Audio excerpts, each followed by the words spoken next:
नमस्कार दोस्तों, मैं विजय आपका एक बार फिर से स्वागत करता हूं अपने चैनल में। दोस्तों आज के वीडियो में हम लोग जानेंगे हाइट एंड डिस्टेंस अर्थात ऊंचाई और दूरी से संबंधित जो इंपॉर्टेंट क्वेश्चन बनते हैं ग्रुप डी में पूछे गए हैं प्रीवियस एग्जाम में, वो सारे क्वेश्चन इस वीडियो में हम डिस्कस करेंगे। तो आपसे रिक्वेस्ट है वीडियो के अंत तक आप बने रहे। पहली बार चैनल को विजिट करें तो चैनल को जरूर सब्सक्राइब करें। जैसे कि आप देख रहे हैं पहला प्रश्न दिया गया है हाइट एंड डिस्टेंस का। पहला क्वेश्चन हम जिक्र करेंगे 10 मीटर की एक जो है सीढ़ी को ज़मीन से 6 मीटर की ऊंचाई पर जो है एक खिड़की तक पहुंचने के लिए दीवार के साथ लगाया जाता है। और आगे प्रश्न है कि सीढ़ी के निचले भाग और दीवार के बीच की दूरी क्या होगी। तो कहने का मतलब हम इस तरह से एक लंबा सा खींच करके ये शो कर देते कि ये हमारा दीवार हो गया। ये अगर दीवार की बात करेंगे दोस्तों तो इसका जो यहाँ पर हाइट दिया है वो 6 दिया गया है, इसको हमने नोट कर लिया। और बात होती है कि यहाँ पर जो टॉप पे कोई विंडो होगी, खिड़की होगी, और इसी को टारगेट करके दोस्तों यहाँ पर एक जो है सीढ़ी को लगाया गया। क्लियर। तो जो ये सीढ़ी लगाया गया दोस्तों वो ज़मीन को टच कर रही है और इसका ये आपका बेस हो गया। और ये डिस्टेंस पूछ रहा है, इन दोनों के बीच का ही डिस्टेंस जो है यहाँ पर प्रश्न में पूछ रहा है। तो इसको x मान लेंगे। यहाँ पर इसकी बात करेंगे दोस्तों तो यहाँ पर 10 दिया गया है, 10 m दिया गया है। और इसकी बात करें तो यहाँ पर 6 m दिया गया है। तो आपको पता है कि कोई भी क्वेश्चन जब सिंप्लीफाई करेंगे, अगर कर्ण से संबंधित है, अगर हमें कर्ण निकालना है दोस्तों, ये पाइथागोरस के अकॉर्डिंग आप इस चीज़ को देख रहे हैं, कर्ण निकालना तो दोनों चीज़ आपको प्लस करने हैं, मतलब कि आधार और लंब को। अगर यहाँ पे प्रश्न में आधार हमें निकालना हुआ दोस्तों तो हमें माइनस लेना होगा, और यहाँ पर अगर लंब की बात करेंगे तो भी हमें माइनस लेना होगा। इस तरह से आप जाने। तो यहाँ पर देखिए कर्ण भी दिया गया है और लंब भी दिया गया, तो आधार पूछ रहा है। तो सिंपल सी है कि दोनों 2 यूनिट हैं वो माइनस में होंगी। तो 10 की पावर 2 कर दिया जाएगा और माइनस मतलब 6 की पावर 2 कर दिया जाएगा। अभी तक मैंने यही आपको समझाया। कर्ण रहेगा तभी पॉजिटिव करिएगा, बाकी दोनों कंडीशन में आपको निगेटिव करना है। तो 100 हो जाएगा, 6 36 हो गया। और यहाँ पर 100 में से 36 को अगर हम लेस कर देंगे तो हमारा जो निकल के आएगा वो आपका 64 मतलब 64 आ जाएगा। 64 का मतलब 8 28 64 हो जाता है दोस्तों। तो मतलब ये स्पष्ट हो गया कि जो यहाँ पर हमने x मान के रखा था ये क्या आ जाए, 8 आ जाएगा, मतलब 8 m आ जाएगा। अकॉर्डिंग टू अल्टरनेटिव देखेंगे तो डी आपका राइट आंसर होगा। और इस तरह से क्वेश्चन जब लगाना तभी पहला क्वेश्चन है, बाकी के क्वेश्चन आगे हम जिक्र करेंगे।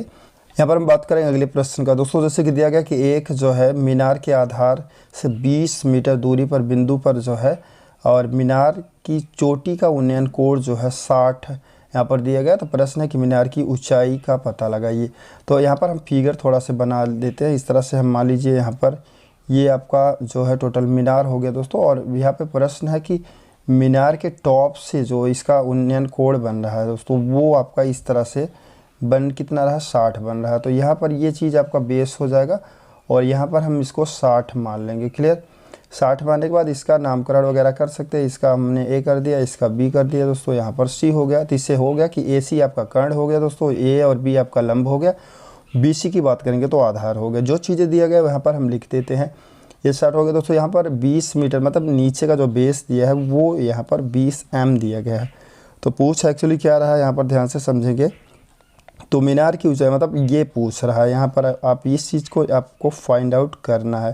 तो यहाँ पर एक्चुअली ये चीज़ आपको थोड़ा सा ध्यान से समझेंगे। 60 अंश दिया गया है तो दोस्तों यहाँ पर ये चीज़ निकालना है। तो मतलब आपका जो यहाँ पर आप इस चीज़ को जानते होंगे कि लाल बटा जो कक्का होता है, जो सूत्र होता है, इससे जो यहाँ पर 6 सूत्र निकल के आता है। साइन कॉस और टैन होगा, उसके बाद कॉट सेक कोसेक होता है। तो आपको ऐसे सूत्र लगाना है यहाँ पर कि टैन होगा कि साइन होगा कि कॉस होगा। तो जो सूत्र लगाएंगे उसमें आपका लंब भी होना चाहिए और जो ये चीज़ें दिया है वो भी इन्वॉल्व होना चाहिए, तभी आपका क्वेश्चन क्लियर होगा। तो यहाँ पर हम अगर सूत्र की बात करेंगे दोस्तों क्लियर। टैन दिया गया 60 मतलब कि 60 अंश दिया। जो चीज़ें दिया गया आपको लिख देना है। टैन 60 बराबर क्या होगा, टैन का जो फार्मूला होता है दोस्तों L अपान ए होगा। L का मतलब यहाँ पर आपका ए बी होगा। क्लियर। और यहाँ पर और ए की बात करेंगे तो बी सी हो जाएगा। अब आपको करना क्या होगा कि टैन की जो वैल्यू होती है, टैन 60 अंश की वैल्यू होती है। यहाँ पर इन क्वेश्चनों को जैसे कि ट्रिग्नोमेट्री से पहले हमने वीडियो अपलोड कर रखा है, तो उसमें सारे जो भी रूल्स रेगुलेशन होते हैं, फार्मूले होते हैं, वो याद होना चाहिए। क्योंकि टैन 60 अंश की वैल्यू क्या होती है, √3 होता है। अगर ये नहीं आएगा दोस्तों तो सवाल नहीं लगा पाएंगे। ए बी का मतलब यहाँ पर x मान है, आप x इसको लिख दीजिए और यहाँ पर ये आपका 20 दिया, 20 रख दिया। अब यहाँ पर बात होती है कि हमने x से फाइंड आउट करना है, क्रॉस मल्टीपल कर देंगे तो x बराबर क्या हो जाएगा। यहाँ पर पहले डिजिट लिख देंगे 20 √3 है आपका, ये हो जाएगा। मतलब कि आंसर की अगर बात करेंगे दोस्तों तो आपका ये करेक्ट आंसर होगा। लेकिन यहाँ पर एक्चुअली करेक्ट इसलिए नहीं हो रहा कि √3 का वैल्यू दिया गया है, तो हमने यहाँ पर √3 की वैल्यू निकाल लेंगे। तो मतलब 20 करना है दोस्तों, और यहाँ पर इसको हम √3 की वैल्यू निकाल सकते हैं। अगर √3 की वैल्यू निकालेंगे तो 1.732 आपका हो जाएगा। क्लियर, इस चीज़ को आप निकाल सकते हैं। इन दोनों का मल्टीपल कर दिया जाएगा तो हमारा जो निकल के आएगा मल्टीपल में वो आ जाएगा 34.6 m करके आएगा। क्लियर, अगर आंसर की बात करेंगे तो यहाँ पर आंसर जो बी अल्टरनेटिव में दिया गया है वही आपका पूरी तरह से करेक्ट आंसर होगा। तो इसमें ध्यान इतना देना है कि एक्चुअली पूछ क्या रहा है और कौन सा यहाँ पर आधार दिया है या लंब या कर्ण दिया, वो उसको हम ले करके क्वेश्चन क्लियर कर सकते हैं। तो यहाँ पर ये जो महत्वपूर्ण सूत्र इससे 6 बनते हैं, ये इसके बारे में आपको नॉलेज होना चाहिए। नहीं है दोस्तों, यहाँ पर अगले प्रश्न की बात करें, जैसे क्वेश्चन देख रहे हैं बार बार रिपीट किया गया है। तो यहाँ पर दिया गया कि एक दीवार के सहारे तिरछी जो है खड़ी हुई सीढ़ी का उन्नयन कोण 45 दिया गया दोस्तों, और उसका जो है यहाँ पर निचला सिरा है दीवार से 10 मीटर की दूरी पर है। तो प्रश्न है कि दीवार की जो हाइट दिया, ऊंचाई पूछ रहा था। यहाँ पर सिंपल से पहले हमने फिगर बनाना है। यहाँ पर फिगर बना के ये आपका क्या हो गया, ये आपकी दीवार हो गई। तो दीवार से लेकर के यहाँ पर जो डिस्टेंस दिया है निचले सिरे का वो 10 m दिया गया। तो इसको हमने नोट कर लिया। यहाँ पर तिरछा क्या लगा रखा, सीढ़ी लगा रखा दोस्तों। तो ये हमने क्या कर दिया, इसको सीढ़ी बना दिया। नामकरण की बात करें यहाँ पर ए कर दिया, इस चीज़ को हमने बी कर दिया। ए भी आपका लंब हो गया, और बी सी की बात करेंगे तो आपका क्या हो गया, ये बेस हो गया, और ए सी की बात करेंगे तो कर्ण हो गया। ये 45 बना रहा, तो इस चीज़ को भी हम यहाँ पर नोट कर देंगे। 45 का उन्नयन कोण बना रहा है। तो दोस्तों पूछ रहा है कि दीवार की हाइट, मतलब कि ये आपको निकालना है। तो मतलब यहाँ पर h मान लो, कुछ भी मान लो x वगैरह। तो जैसे कि आप जानते हैं कि मैंने बताया कि यहाँ पर जो सूत्र होता है, इस सूत्र को ऐसे सेट करने हैं कि जो यहाँ पर पूछ रहा है वो भी उसमें इन्वॉल्व होना चाहिए, और जो चीज़ें डिजिट दिया है वो भी होना चाहिए। तो यहाँ पर अगर हम tan लगाते हैं तो पूरी तरह से काम बन जाएगा। तो यहाँ पर हमने करना क्या है, लिखना है दोस्तों tan 45 अंश बराबर, क्लियर, tan 45 अंश बराबर क्या होगा, यहाँ पर हम करेंगे ए बी, और अपान मतलब लंब अपान आधार की बात करें तो बी सी कर देंगे। क्लियर, tan 45 की वैल्यू की बात करेंगे तो 1 होगा। 1 इक्वल क्या कर दिया जाएगा, ए बी हमें फाइंड आउट कर रहे हैं, तो ए बी के प्लेस पे h है, h रख सकते हैं, और यहाँ पर 10 कर दिया। तो मतलब जो निकल क्या दोस्तों, ए बी क्या है, ए बी को h मान रखे हैं, तो h बराबर क्या होगा आपका 10 हो जाएगा। 10 m आपका आंसर आ जाएगा। मतलब कि ये सिंपल सा क्वेश्चन है। यहाँ पर देख रहे हैं रिपीट भी बहुत एग्जाम में बार बार किया गया। तो ये आपका जो फर्स्ट अल्टरनेटिव है वही पूरी तरह से करेक्ट आंसर होगा। तो सिंपल सा क्वेश्चन है, लेकिन दोस्तों रिपीट बहुत बार एग्जाम में हुआ है। तो ये ऐसे क्वेश्चन। दोस्तों आप अगले प्रश्न की बात करेंगे। जैसे कि प्रश्न देख रहे हैं कि एक सीढ़ी के जो है इमारत के सहारे खड़ी हुई है, और यहाँ पर प्रश्न दिया कि सीढ़ी के आधार जो इमारत से 6 मीटर की दूरी पर है, और यहाँ पर सीढ़ी का इमारत से जो हाइट दिया है वो 14 मीटर ऊंचाई पर पहुँचती है। तो प्रश्न है कि सीढ़ी की जो है ऊंचाई ज्ञात करिए। तो सिंपल सी बात है, यहाँ पर आपने इस तरह से फिगर क्रिएट कर लेना है, और इसका यहाँ पर खुद दिया है कि जो इसका मतलब कि जो ऊंचाई है वो 14 है, 14 m अपने मान लिया। क्लियर, इस तरह से इसको मान लेंगे। और यहाँ पर इसका जो बेस की बात करेंगे तो दोस्तों यहाँ पर 6 m दिया है, तो इसको 6 m मान लेंगे। और यहाँ पर ये चीज़ें मतलब ये सीढ़ी, इसको हम यहाँ पर सीढ़ी बना देंगे। क्लियर, यहाँ पर ए कर देते हैं, यहाँ पर हमने सिंपल तरीके से बी करने, इधर आपको सी कर देने हैं। तो सिंपल सा है कि मैंने इससे पहले आपको बताया कि यहाँ पर थीटा की वैल्यू वगैरह तो दिया नहीं है, तो पाइथागोरस से इसको क्लियर करने हैं। आपको मैंने बताया था अभी स्टार्टिंग में कि अगर यहाँ पर थोड़ा से देख लेंगे कि अगर कर्ण निकालना है तो आपको सिंपल सी बात करनी है, प्लस करना है। प्लस किसका करेंगे, जो आधार और लंब होगा उसका अंडर रूट के अंदर प्लस करने हैं आपको। अगर यहाँ पर जो है आधार की बात होगी, आधार निकालना है तो आपको माइनस करने हैं। अगर लंब की बात होगी तो भी आपको माइनस ही करने हैं। इतना बात आप यहाँ पर नोट करके रखें।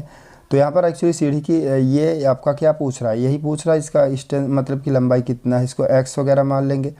तो बात होती है कि हमने क्या करना है कि जो कर्ण है वो प्लस होगा, मतलब कि आपको क्या करना होगा, AC बराबर आपको करना होगा कि अंडर रूट के अंदर यहाँ पर हमने जो भी दिया गया 14 का होल स्क्वायर कर देंगे, और प्लस कर देंगे 6 का होल स्क्वायर कर दे। तो ये एकदम सिंपल सा क्वेश्चन है, थोड़ा सा आइडिया पता होगा 2 सेकंड में आप लगा सकते हैं। तो यहाँ पर 196 हो जाएगा, और यहाँ पर कर देंगे 36 हो जाएगा। इसको बाद दोस्तों ऐड कर देंगे तो कितना होगा, 232 हो जाएगा, जो कि पॉसिबल नहीं कि ये जो है निकल सके वर्गमूल के अंतर्गत। तो इसका जो अगर सोल्यूशन की बात करेंगे तो हमारा 15.2 होगा, जो कि दोस्तों यहाँ पर ये प्रश्न रेलवे में पूछा गया था, लेकिन अल्टरनेटिव में ये कहीं मिल नहीं रहा है। तो इसका एक्चुअली अल्टरनेटिव गलत था, तो इसका जो एक्चुअली सही है होगा वो 15.2 होगा।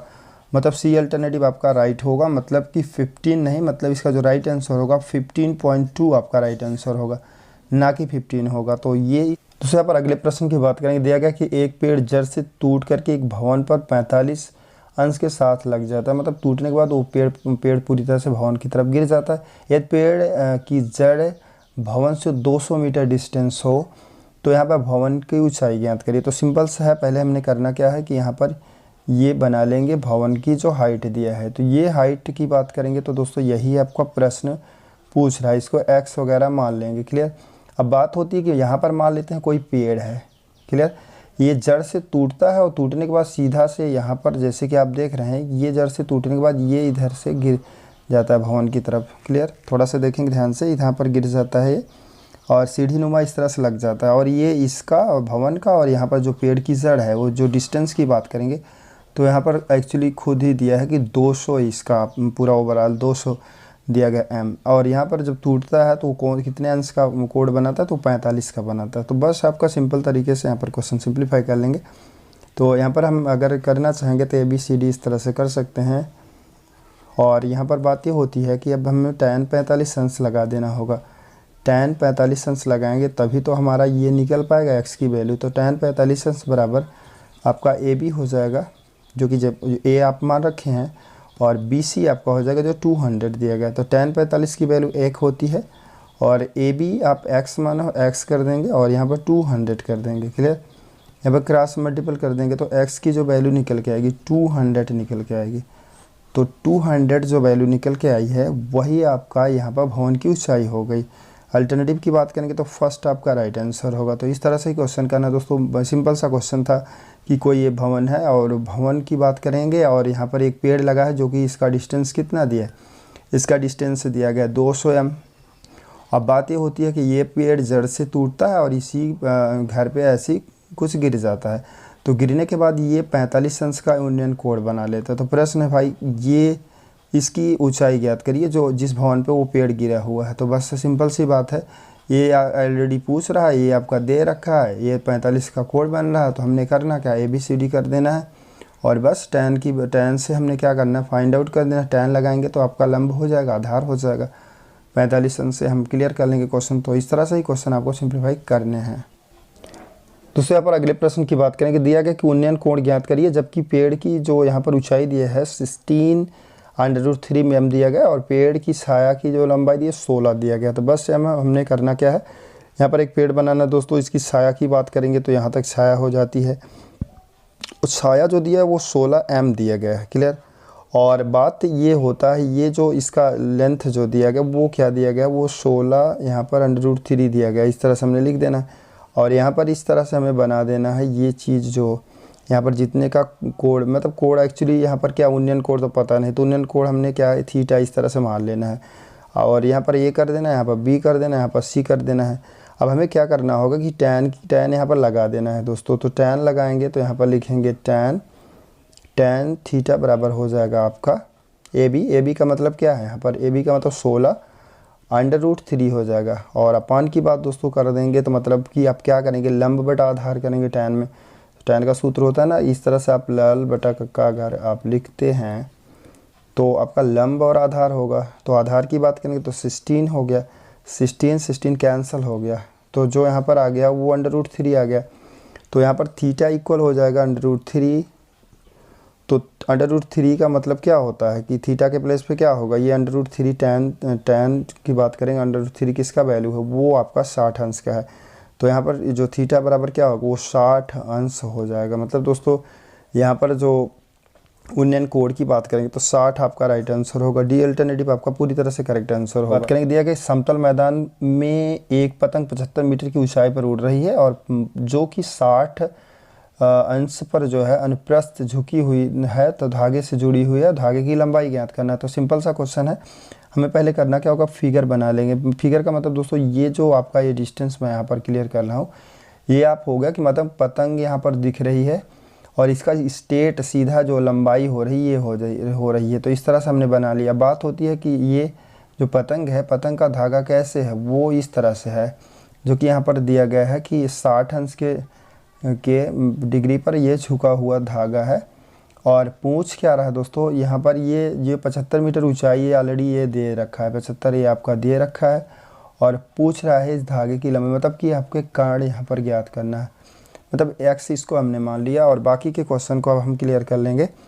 तो यहाँ पर ध्यान से समझेंगे कि जो फार्मूला है आपका ये फार्मूला आपको तो पता है, लेकिन यहाँ पर tan की ज़रूरत नहीं होगी दोस्तों, चूँकि कांड ऑलरेडी दिया, कांड पूछ रहा है। तो हमने क्या कौन सा सूत्र लगाना है, हमें लगाना है कि यहाँ पर अगर साइन 60 की बात करेंगे दोस्तों, साइन 60 की बात करेंगे तो साइन बराबर क्या होता है, लंब बटे कांड होता है। लंब आपका दिया है 75 दिया, तो 75 ले लेंगे।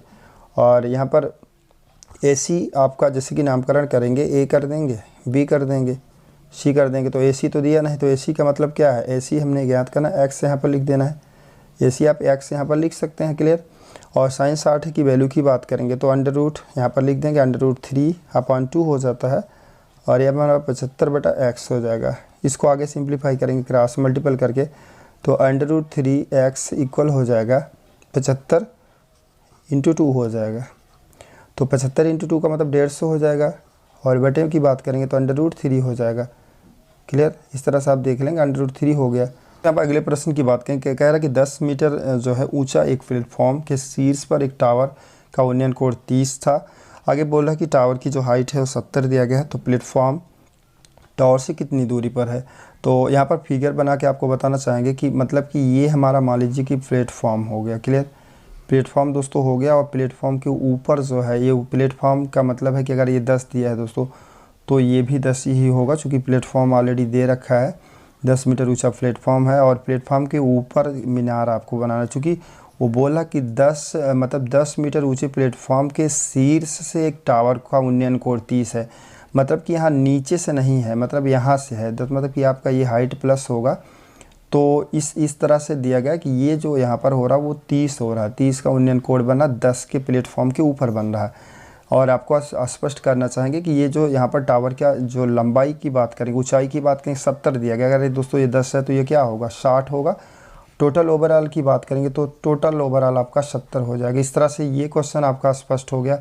आप पूछ क्या रहा कि टावर की ये दे दिया, तो प्लेटफॉर्म और टावर के बीच का डिस्टेंस, मतलब कि ये आपका क्या है, ये प्लेटफॉर्म हो गया। यहाँ पर आपका ये मतलब कि ये प्लेटफॉर्म ही है, लेकिन टावर का ये पॉइंट हो गया। तो इनका बीच का डिस्टेंस पूछा, तो x आप मान लेंगे। बस अब सिंपल तरीके से क्वेश्चन सिंप्लीफाई कर लेंगे। यहाँ पर हम लगा देंगे tan 30 बराबर क्या होगा, tan 30 बराबर हमने करना क्या है कि यहाँ पर 60 लेना है।